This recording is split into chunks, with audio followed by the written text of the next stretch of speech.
J'ai eu un voyage qui a juste, chamboulé ma vie, mais vraiment du tout au tout, au point où quand je suis, revenue de ce voyage-là, j'avais comme un message en fait que je voulais porter aux filles qui étaient comme l'ancienne Pénola.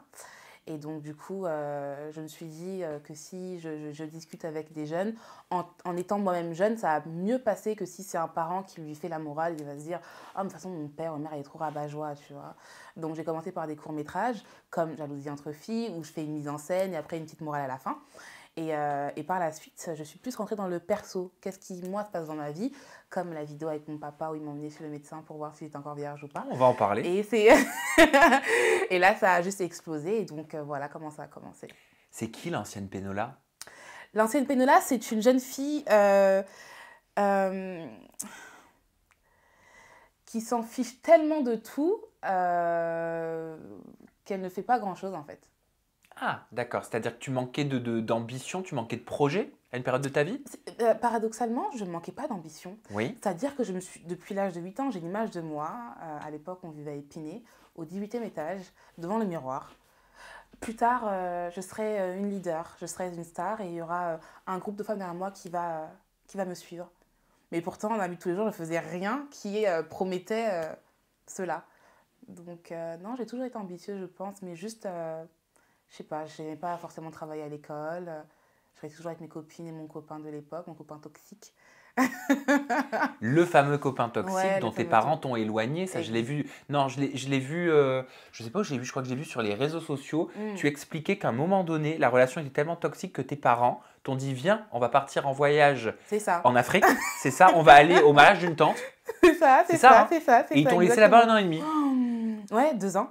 2 ans. 2 ans, c'est ça. Donc, je revenais d'une fugue. Donc, j'étais partie. En fait, c'est ma grand-mère qui m'avait saoulée. Elle avait débranché mon ordinateur. Et juste pour ça, en fait, j'avais fugué. J'étais partie, du coup, chez ce copain-là très toxique. Et je suis revenue peut-être 3 jours après. Et ma mère, elle m'a pas crié dessus. Elle m'a accueillie et tout. On a discuté. Mais pourquoi t'es partie? Oh, c'est grand-mère, ok. Mais tu sais, il y a le mariage de ma sœur. Ça serait bien qu'on y aille. En plus, t'es jamais partie au Togo et tout. Allons-y. Et moi aussi, j'étais en mode, ah oui, oui, oui. En plus, je loupais l'école pour aller au soleil. Oh, mais qui dirait non? Et donc, du coup, on arrive à l'aéroport. Quelques jours après, là, j'accélère, hein. Et sur le billet, je vois Cotonou. C'est un pays qui est juste à côté du Togo. Et je dis, mais maman, pourquoi c'est pas le Togo comme tu me l'as dit? Elle me dit, non, il n'y avait pas de vol pour le Togo direct. Donc, arrivé à Cotonou, on prendra un bus et c'est à côté. Et du coup, on arrive à Cotonou et on rentre dans un bus, effectivement, 1 heure, 2 heures, 3 heures. On s'éloigne de la capitale, la terre devient de plus en plus rouge. Je dis, mais... Elle me dit, non, mais tu sais, comme on vient rarement en Afrique, il faut qu'on profite pour voir la famille. On vient voir la sœur de ton Tu père. devais croire que tu allais faire rendez-vous en terre inconnue. Mais grave moi, ça me plaisait bien parce que, bon, en France, je suis considérée comme une africaine, mais en vrai de vrai, l'Afrique, je ne connais pas.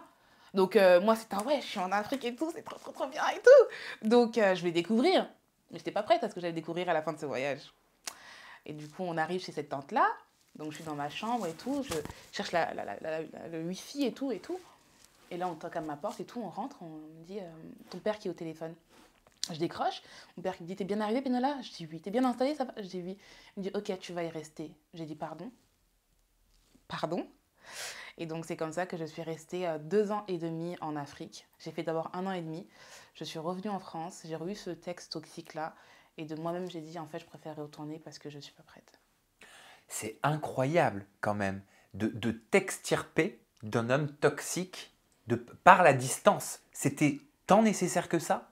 Ouais, parce que mes parents m'ont eu très tôt et je pense qu'ils se sont dit que si on ne les sépare pas, bah, ils vont rester ensemble et peut-être que j'aurai un enfant très tôt et ça risque de me dérouter de ma D'accord. destinée. Mais il était comment ce garçon avec toi? Il était très toxique? Non, toxique pour ma vie, sinon, c'était un mec lambda, il vendait de la drogue, mais il m'en vendait pas à moi, hein, il faisait sa vie. T'étais folle amoureuse Ouais, et tes parents, ça leur plaisait pas. exactement, parce que du coup, j'allais pas à l'école ou j'étais pas concentrée. Mais ils ont eu raison, hein, parce que une fois au Bénin, bah, j'ai sauté une classe et j'ai eu mon bac et je suis revenue, quoi. Tu les en as remerciés par la Mais bien suite. sûr, Mais t'as pas dû les remercier au début. crois-moi que non, hein. S'il y avait du sang qui pouvait sortir quand je pleurais, je pense que le sang serait sorti, tellement que j'ai pleuré. Tu te disais quoi? Comment tu l'as vécu quand même? C'est pas tout le monde qui vit une césure comme celle-là. Euh, Mais tu sais, c'est paradoxal parce que j'ai pleuré pendant 3 jours. Et après, je me suis dit, ok, bon, bah, arrête de te lamenter sur ton sort et essaye de voir ce que tu peux en tirer, en fait. Donc très vite, ça, je sais pas pourquoi, mais je l'ai compris et j'essaie de me faire des amis, tant bien que mal, parce que du coup, avec mon accent, même si notre couleur de peau nous faisait comprendre qu'on était de la même terre, comment je parlais, on voyait très bien que cette fille-là, voilà, elle vient pas d'ici. Mais bon, ça a quand même appris beaucoup de valeurs. J'étais très reconnaissante, le travail, l'humilité, qu'il fallait se battre dans la vie pour avoir ce qu'on voulait.